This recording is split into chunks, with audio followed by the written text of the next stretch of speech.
After years of rumors and images surfacing online, the US Navy has finally revealed its newest air-to-air missile, the AIM-174. This weapon is an air-launched variant of the already proven SM-6 interceptor, and now promises to be America's longest-ranged air-to-air missile in history. I'm talking about a weapon that combines the quasi-ballistic capabilities of Russia's highly touted Kinzhal missile, along with the legendary air-to-air prowess of the AIM-54 Phoenix missile, all in a system that's already proven itself on the battlefield. Let's talk about the SM-6, the AIM-174, and what all of this means for the future of air warfare.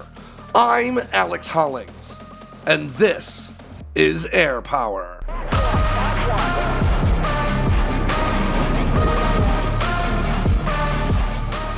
Now, it's no secret that one of the primary drivers behind the American effort to field AI-piloted aircraft is the potential for conflict with China. And Ground News makes it easier than ever to stay on top of stories like this and others while piercing right through the bias that is so commonly found in today's media coverage. Ground News is an aggregator that collects stories published by news outlets all around the world and puts them all in a single easy-to-read feed, allowing you to not only stay on top of things, but also to compare the way stories are covered depending on an outlet's political bias. Right here on Ground News, we can find coverage of the recent US Air Force air combat exercises that pitted an AI-piloted F-16 with Air Force Secretary Frank Kendall riding shotgun against another F-16 piloted by one of the Air Force's most experienced Viper pilots. And off to the right-hand side of the screen, we can see that coverage of this story has been pretty even across the political spectrum,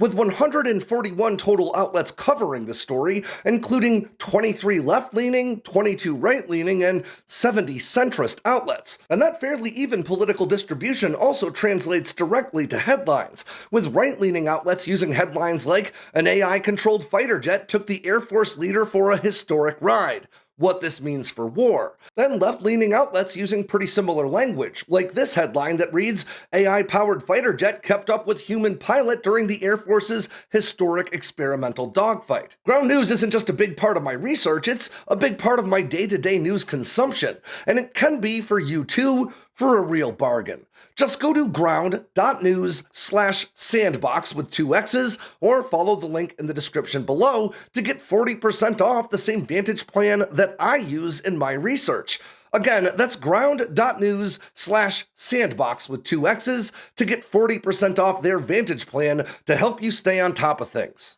Recently surfaced images of a US Navy Super Hornet carrying air-launched SM-6 missiles under wing now really seem to suggest the branch is about to put one of the longest-ranged air-to-air missiles in history into service. These new weapons, we've come to learn, have been given the designation AIM-174, with that AIM prefix short, of course, for air intercept missile, meaning these are intended to serve as air-to-air weapons, and they could give America's carrier-based fighters the means to engage enemy aircraft from literally hundreds of miles away, all while offering the ability to engage enemy warships and even to intercept inbound threats like ballistic or cruise missiles. Put simply, equipping Super Hornets with these new weapons could provide the Navy's fighters with a huge leap in both offensive and defensive capabilities, especially within the sprawling expanses of the Pacific. RTX, formerly known as Raytheon's SM-6 missile, is already among the Navy's most versatile weapon systems. Designed to be launched from the Mark 41 vertical launch system employed by the vast majority of the branch's warships, these high-speed interceptors have successfully downed a wide variety of threats in both training exercise and, in recent months, actual combat operations over the Red Sea. The Pentagon refers to the SM-6 as a tri-mission capable weapon, denoting its ability to serve in anti-air, sea-based terminal defense, and anti-surface warfare roles. In other words, this single weapon system can be used to down enemy aircraft, inbound ballistic or cruise missiles, and even surface targets like enemy warships at ranges of better than 200 miles. This weapon is so capable, in fact, that the head of the US Missile Defense Agency, US Navy Vice Admiral John Hill, described it as the only interceptor in the US arsenal that's already capable of taking down maneuvering hypersonic missiles in 2022. But as capable as these weapons have already proven to be, this new air-launched variant of the SM-6, known again as the AIM-174, could have even greater implications. So let's dive into what we know about this new weapon and how we've learned it. Earlier this week, aviation photographer Eros808 on Instagram was the first to post images of two AIM-174Bs mounted on an FA-18E Super Hornet from the VFA-192 Golden Dragons on the taxiway of Joint Base Pearl Harbor Hickam in Hawaii. This Super Hornet and at least one more were spotted carrying inert iterations of this new air-launched weapon as they took part in the ongoing Rim of the Pacific, or RIMPAC 2024, maritime combat exercises, a massive slew of seaward war games taking place between June 27th and August 1st of this year, with some 29 nations and more than 25,000 military personnel all taking part. These images are actually where we learned the weapon's new designation, AIM-174, with NAIM-174B clearly painted on the side of the weapon's forward fuselage. That N prefix denotes the weapon's testing status as a system that's been so modified from its original use case that, quote, a reconversion to the original configuration is neither planned nor feasible at reasonable costs. These weapons were clearly marked inert and also carried the traditional blue bands that denote the same. As pointed out by the Warzone, a small black and yellow marking at the center of the missile's body suggests the intent of these flights was to study the behavior of the weapon during either captive carry tests or potentially even when being dropped. Well, these images were the first to show the AIM-174 in what seems to be nearing operational trim. This was not the first time Super Hornets have been spotted carrying these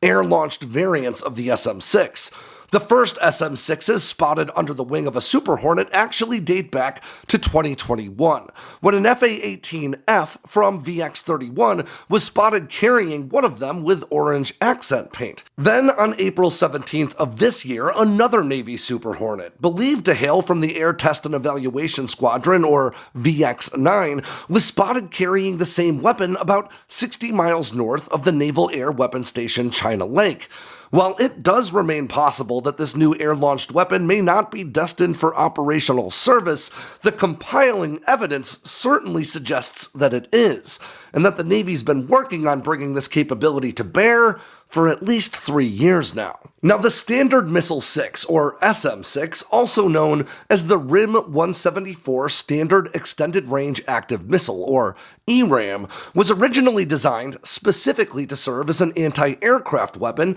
that could engage inbound air-breathing threats like fighters, bombers, or cruise missiles from beyond the horizon, thanks to its ability to receive updated target information from a wide variety of nearby assets via the Naval Integrated Fire Control Counter-Air concept. Now, that's admittedly a mouthful, but what it basically means is that once this weapon is launched, it can be guided to its intended target area via semi-active radar control, leveraging the powerful radar arrays employed by Aegis-equipped warships, other aircraft, and more. Or it can leverage onboard inertial guidance, but once the weapon reaches proximity to its target, it transitions to its own onboard radar seeker, which is actually a larger version of the same radar system found in the AIM-120 Advanced Medium Range Air-to-Air Missile, or AMRAAM. Now, when launched from a Mark 41 vertical launch tube, this weapon is initially carried aloft by a Mark 72 rocket booster, which isn't present on the air-launched AIM-174. And in this trim, the missile can engage targets at an unclassified range of at least 230 miles, though we know for a fact it's at least a bit further than that. While it's difficult to assess exactly what the weapon's maximum range would be when launched from a fighter like the FA-18 when flying at high speed and high altitude, it would almost certainly be greater. And we can say this with some degree of certainty thanks to other air-launched variants of warship-based weapons, like the Harpoon anti-ship missile, which boasts an unclassified range of some 67 miles when launched from a surface vessel, and at least 138 miles when launched from an aircraft. This means the AIM-174 could very likely engage airborne targets at ranges beyond 200 miles, and surface targets from even further, offering more than double the reach of the latest iteration AMRAAM radar-guided air-to-air missiles.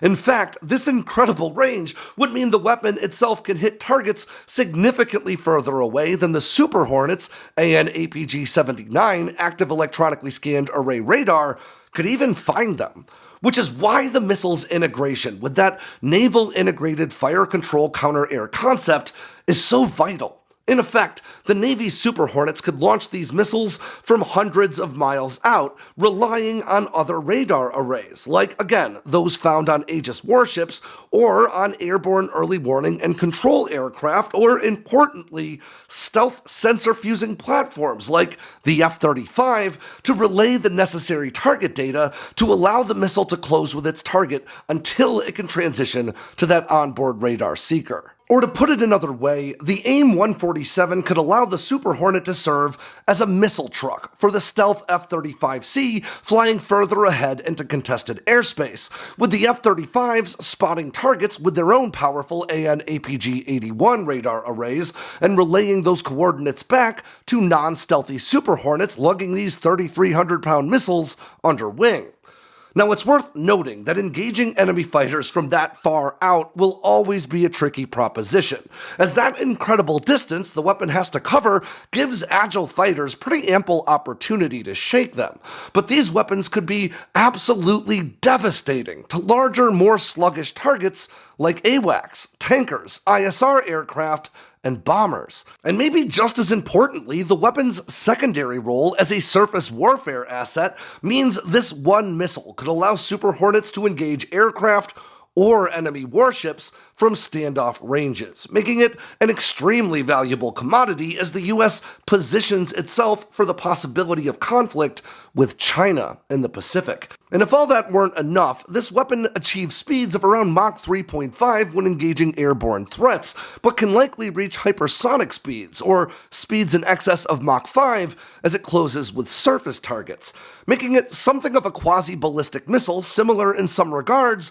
to Russia's Kh-47M2 Kinzhal when used for that job. But conversely, when engaging air-to-air targets, the weapon could be seen as somewhat reminiscent of the now legendary AIM-54 Phoenix, once carried by the F-14 Tomcat, except with about twice the range. Now, as we've discussed in previous videos, the US military is actively developing a slew of new air-to-air weapons meant to engage targets at greater ranges than ever before, including the forthcoming AIM-260 Joint Advanced Tactical Missile, or JATM, which itself is believed to boast a range in the neighborhood of 200 miles as well. But the AIM-174 boasts the important distinction of already being combat proven, as well as a much broader capability set.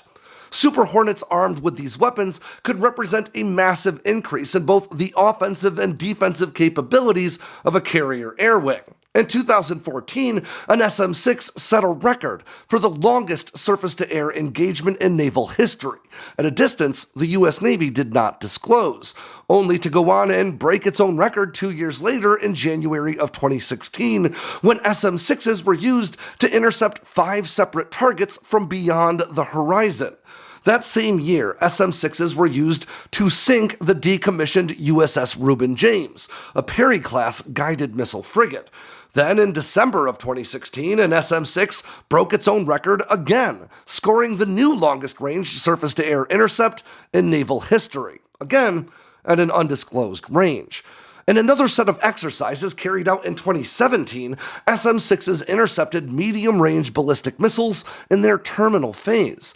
demonstrating that this weapon could likely intercept China's DF-21D and DF-26 anti-ship ballistic missiles, which serve as a vital part of the nation's anti-access area denial strategy in the Pacific. In April of 2021, an SM-6 was used to hit a naval target some 250 miles away from its launch platform, the USS John Finn, and that's despite the weapon's publicly acknowledged range at the time being listed as just 150 miles. In December of 2023, the SM-6 made its combat debut, successfully intercepting 3 anti-ship ballistic missiles launched by Houthi forces in the Red Sea, a feat that the USS Carney repeated in January of 2024 in the Gulf of Aden against, again, Houthi anti-ship ballistic weapons. This weapon's ability to cover great distances at high speed, acquire target data from a wide variety of platforms, and engage a variety of targets in the air, on land, and at sea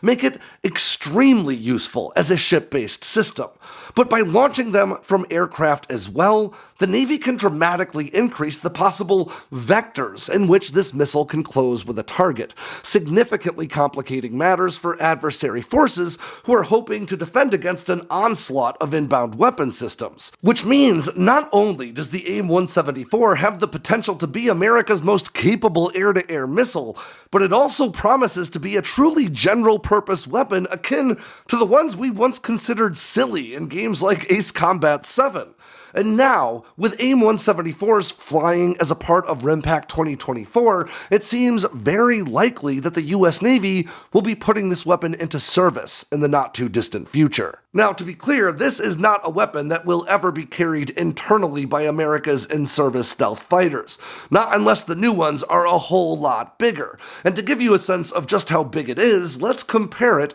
to the AIM-120 AMRAAM, which is America's premier radar-guided air-to-air weapon and the primary weapon used by American fighters for beyond visual range engagements. Now, the AIM-120 is about 12 feet long and about 7 inches in diameter. It carries a 44-pound high-explosive warhead and weighs in at around 356 pounds. Whereas the AIM-174 is around 21.5 feet long, around 21 inches in diameter, and weighs in at around 3,300 pounds, including a 140-pound high-explosive blast fragmentation warhead. And while that's a fairly small warhead for anti-ship duties, it's a downright massive one for engaging enemy aircraft. And what that ultimately means in an operational sense is that this weapon has the firepower on board to make short work of just about any kind of airborne threat, including fighters, bombers, and a variety of missiles. But when used as an anti-ship weapon,